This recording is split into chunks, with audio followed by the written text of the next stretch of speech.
Mabuo tayong lahat.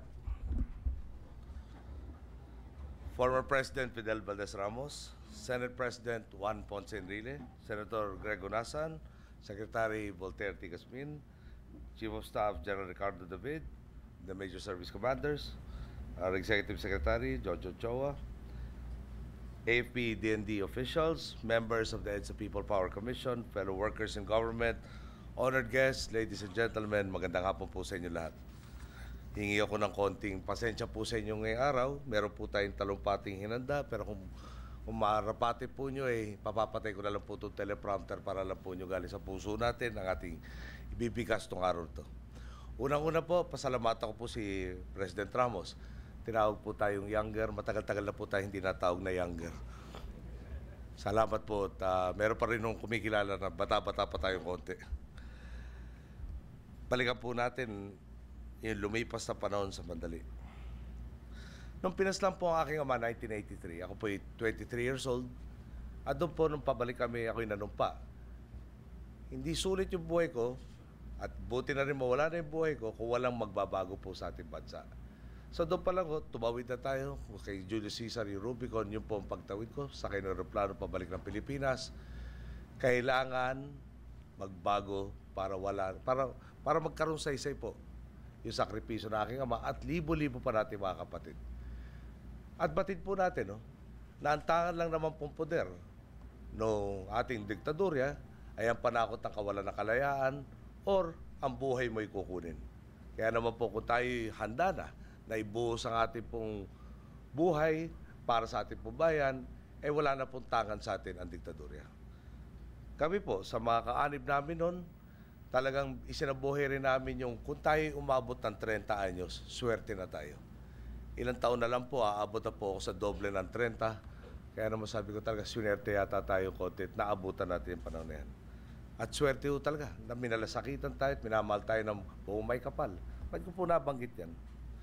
Kung maalala nyo mga imahe natin nung EDSA, dumating yung mga Marines, sabay pangaho namin pagkasundo ko sa aking ina mula sa domestic airport, eksaktong sinabayan namin yung convoy papunta dito sa EDSA. Kaharap po namin, sa dulo ng convoy nila, may dalawa pong Marine, may dalawa tig-isang M60 ang dala-dala, meron po ako isang pistola na akin po itinago. Sabi ko, okay to. Wala tayo talaga kalaban-laban dito. At pagkatapos ako ng EDSA, nagkataon, isa doon sa mga sarhento, parte ng training command ng Marines, naging security ko. At ikinuwento niya sa akin, karamihan ng kasamahan nila ay mga trainee nung panahon na yon. Hindi po ganap na mga Marines. Pagkatapos itinakot ang nakakaramit sinabing sa harapan nyo, karamihan dyan, Alex Bongkayo Brigade, sumetsempo lang. At pagkatapos pa nun, kinalimutan pakainin, hindi raw bababa sa 14 na oras bago sila nakatikim ng anumang pagkain o inumin. Tinakot ka na, ginutom ka pa, puyat ka, tense ka, siguro hindi mahirap mangyari na magkaroon ng putukan dahil nga nandun na yung tensyong buwabalot sa atin lahat. Pag tinitingnan nung nakabataan ng EDSA, akala po yata nila buong panahon, ganun karami ang tao. Pero kami yung graveyard shift. Pagdating ng 3 o'clock dito po sa bandang White Plains, ang barikada po natin sa EDSA Ortigas sa rin mismo, 2 sandbag lang nagpatong ang height. Kakaunti yung tao nung karamihan nag-uwian. Pero siguro nga talagang tayo binayaan ng poong may kapal ng kanyang diwa para tayo ay talagang magmahalan at umunawa at mag-aruga sa bawat isa at naiwasan natin ang isang madugong himagsikan na siyang naging paraan ng pagbabaksak ng diktadura sa kasaysayan po ng mundo. At yung araw po yun, at yung mga araw na yun, nakamtanga natin talagang matahimik na pagbabago. Tama po yung sinabi ni Senator Ronasa kanina. Dito pong araw na to, ginugunita natin ang petsa, ang minuto na kung saan nanumbalik ang sandatang lakas ng Pilipinas sa paglilingkod sa taong bayan. Dito po pinairal yung kanilang konsensya sa nakikita ng problema na tama na yung pag-aalaga sa isang tao, isang grupo, panahon na alagaan po ang sambayanan. At gusto ko naman bigyan diin. Talaga pong ang layo na narating sa pangunguna po ni then Minister Enrile at then Vice Chief of Staff Ramos. Ang laki na ng pinagbabago po ng ating sandatang lakas. Ako pa parati ko po yung nagpupurihan. dumating ang sakuna sa ating pong bansa tulad ng Bagyong Juan. Talagang hindi ko na makakalimutan. Ang lakas ng hangin, nagbabaksakan yung mga puno, nandun yung ating kasunduluhan, kapulisan, sila mismo nagki-clear ng mga karsada para tsak na maabot natin lahat ng ating mga kababayan na nangangailangan. Didiin ko rin po, may mga lugar na nasa panganib ng mga sitwasyon. Hindi lang po pinuntahan ng ating kasunduluhan, kapulisan, pa ibang miyembro ng civil defense para iyayain na lumikas sa mas maayos na lugar. Yung iba ho, sinasagot, bahala na ang Diyos sa kanila.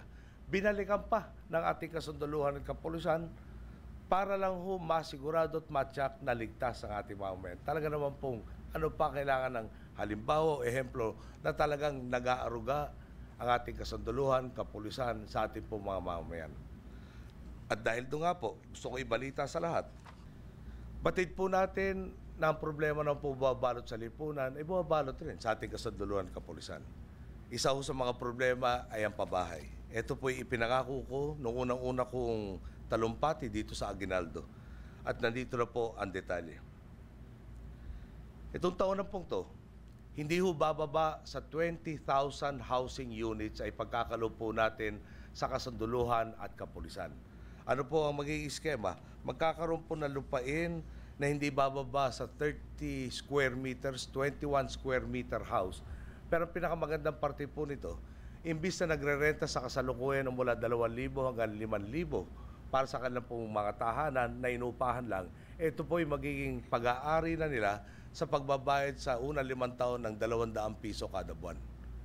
Yan po ang unang parte, inaasahan po natin na matutugunan natin yung pangangailangan, kumulang mga 140,000 housing units bago tayo po ibubaba sa 2016. Baka konting swerte, 4 na taon, tapos na po natin yung problemang yan.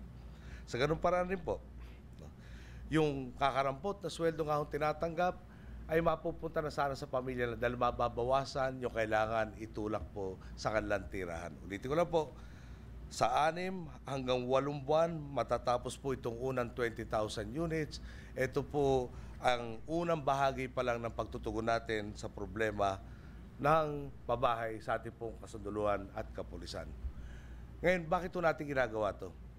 Kayo po nag-aalaga sa seguridad, kapayapaan ng ating pong bansa. Kayo po ay nagmamalasakit lalo na sa dumadapo ang mga sakuna.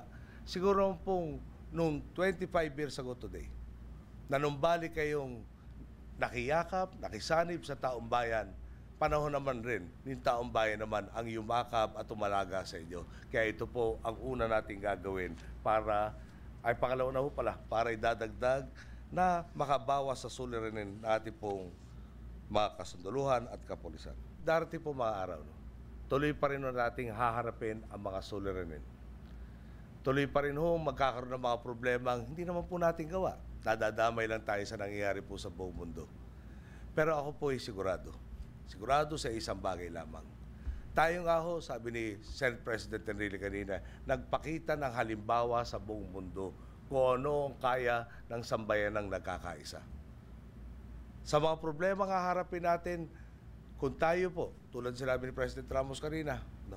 Hindi natin titingnan ng EDSA 4 na araw lang sa kasaysayan natin. Pero kung titingnan natin, EDSA na nagsasabing tayo ay may malasakit sa ating kapwa, tayo ay mayroong pananagutan sa ating kapwa, tayo ay dapat kumilos ayon sa ikabubuti ng iba po at hindi pansarili lang.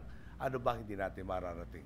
Sa tulong po nyo, magaganap na pong mapuno natin na makuha ang mga ipinangako ng EDSA sa kanyang kabuuan. Napahaba ho ating talumpati. Ngayon ko na konti pa umanin sa inyo. Magandang hapon po sa lahat. Maraming salamat po.